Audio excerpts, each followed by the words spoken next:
Stakes are high in western Wisconsin, where the 3rd congressional district race is positioned to possibly flip a district that has been held by Democrats for decades. And there's potential for another far-reaching impact of this election, a flip of the House majority. McKenna Alexander breaks down what each side needs to do to keep or reverse the Democrats' hold in Congress.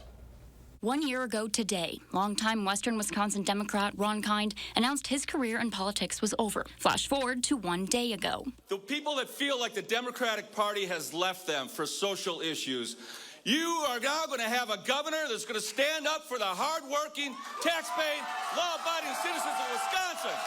Republican Tim Michael's gubernatorial campaign is providing a spark for the GOP. That's thanks in part to a vast amount of votes coming from Kind's soon-to-be former Western Wisconsin district. UW-La Crosse political science professor Anthony Chergosky says without Ron Kind on the ballot, it will be difficult, but not impossible, for Democratic nominee Brad Pfaff to attract moderate Republicans. This is such a closely divided district that a little shift here or there could make a real difference. Chergosky says it all comes down to campaign strategy. With Donald Trump's endorsement, Derek Van Orden is in a position to appeal to voters that already make up the majority of the district. Chergosky says Pfaff needs to distinguish himself as a candidate that doesn't fall into the progressive Democratic category. If this is just purely are voters going to vote Democrat or Republican, then Derek Van Orden's going to win.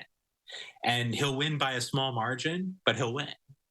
If this is more complicated than that, if this becomes more about the candidates, then you might see Derek Van Orden's margin expand, or you might see it shrink in the favor of Brad Pfaff. A tight election that, with just a few votes in Van Orden's favor, could give Republicans the House majority. It's going to be a fantastic, fantastic case study in just how much Democrats can stop the bleeding in rural areas.